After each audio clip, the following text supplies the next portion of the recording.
संभल की secret report से बड़ा खुलासा। उत्तर प्रदेश की पुलिस ने, जैसा आपने देखा, यहां एक बड़ा एक्शन लिया है। 25 लोगों की गिरफ्तारी, 250 लोगों के खिलाफ केस दर्ज। लेकिन अब उत्तर प्रदेश के संभल में जो हुआ उसे अखिलेश यादव चुनाव में धांधली से ध्यान भटकाने की कोशिश करार दे रहे हैं, जबकि इंडिया अलायंस के दूसरे बड़े नेता यूपी से लेकर महाराष्ट्र तक हुई बीजेपी की जीत को योगी इफेक्ट बता रहे हैं।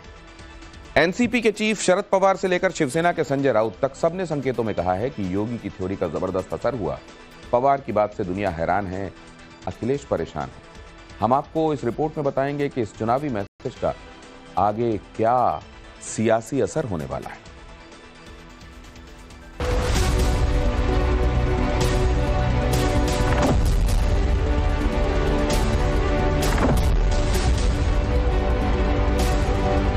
एक रहेंगे, सेफ रहेंगे पर देश की जनता जनार्दन ने राष्ट्रीय एकता और अखंडता को मजबूती प्रदान करने के लिए, सुरक्षा और समृद्धि के लिए अपना जनादेश दिया है।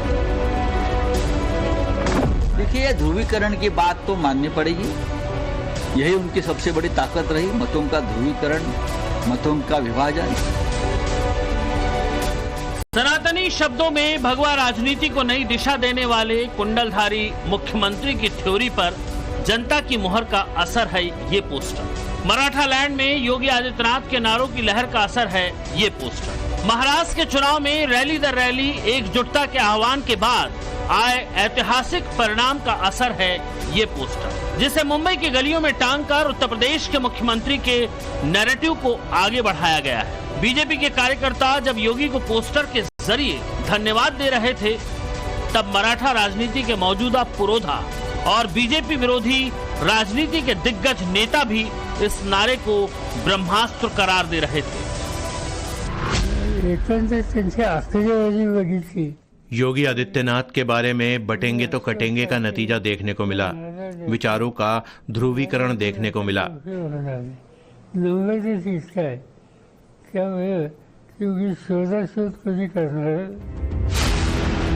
राजनीति के पक्के खिलाड़ी के तौर पर विख्यात सीनियर पवार जब योगी आदित्यनाथ के नारों के मुरीद हुए जा रहे हैं, जब वो योगी की थ्योरी को गेम चेंजर बता रहे हैं, तो जाहिर है कि इसका आधार है वो आंकड़ा जो पोस्टर पर भी परिलक्षित हो रहा है। दरअसल महाराष्ट्र चुनाव में योगी आदित्यनाथ की बेहिसाब डिमांड थी। इस डिमांड की वजह थी उनका वो नारा जो हरियाणा में सुपरहिट साबित हुआ, जिसे इंडिया अलायंस के पीडीए फॉर्मूले का तोड़ भी कहा जा रहा था, जिसके जरिए हिंदू वोट बैंक को गोलबंद करने की कोशिश की जा रही थी। योगी आदित्यनाथ ने महाराष्ट्र में जमकर चुनाव प्रचार किया और उसका असर ये हुआ कि उनकी स्ट्राइक रेट 95% तक पहुंच गई। 6 नवंबर को पहली बार योगी आदित्यनाथ की चुनावी सभा हुई थी मराठलैंड पर, जो 17 नवंबर तक चली। योगी आदित्यनाथ ने महाराष्ट्र में 4 दिन में 11 जनसभाओं को संबोधित किया। इन 11 जनसभा में योगी ने महायुति के कुल 23 प्रत्याशियों के लिए प्रचार किया, जिसमें से 20 उम्मीदवारों को चुनाव में जीत हासिल हुई। जो 3 उम्मीदवार नहीं जीते, उनमें से 2 शिवसेना से और 1 बीजेपी से है। यानी महायुति प्रत्याशियों के लिए योगी का स्ट्राइक रेट 87% रहा। लेकिन योगी ने महाराष्ट्र में बीजेपी के जिन 18 उम्मीदवारों के लिए प्रचार किया, उनमें से 17 प्रत्याशियों की जीत हुई। बीजेपी का एक उम्मीदवार जो हारा भी है, वो महज 1283 वोटों के छोटे से अंतर से हारा है।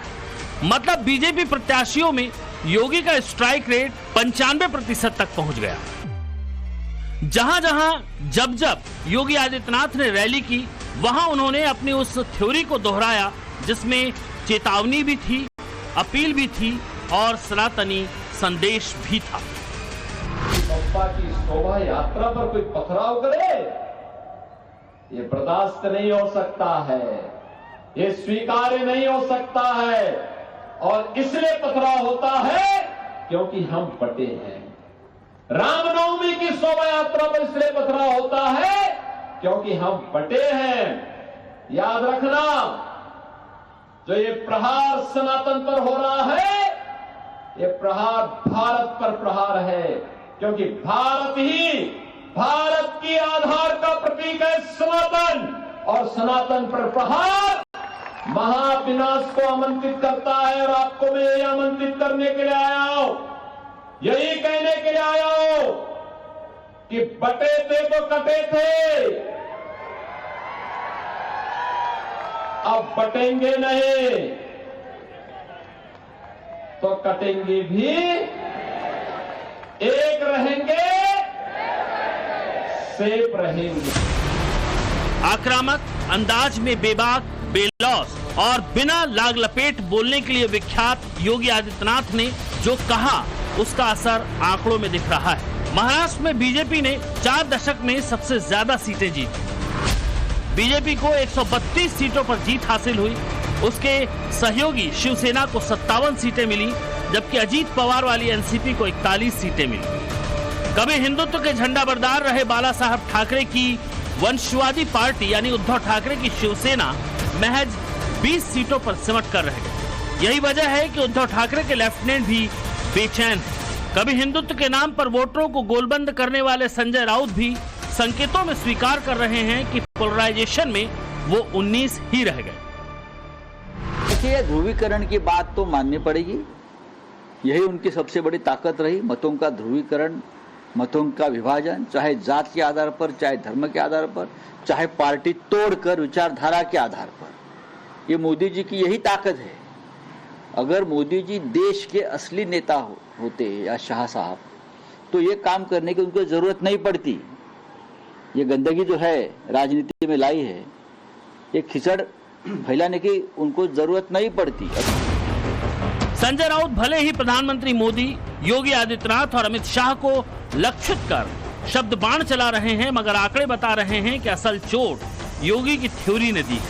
एक है तो हालांकि प्रधानमंत्री मोदी ने जिस तरह योगी के नारों को आगे बढ़ाया, वो भी बेहिसाब असरदार रहे।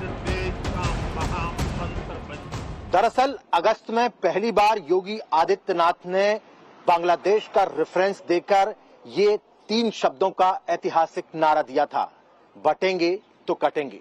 उसके बाद हरियाणा के विधानसभा चुनाव में इसका इस्तेमाल हुआ और भारतीय जनता पार्टी की बिगड़ी बाजी बन गई। उसके बाद योगी आदित्यनाथ की इन लाइनों पर संघ ने भी अपनी मोहर लगा दी। उसके बाद महाराष्ट्र, झारखंड और यूपी में इस नारे का जमकर इस्तेमाल हुआ।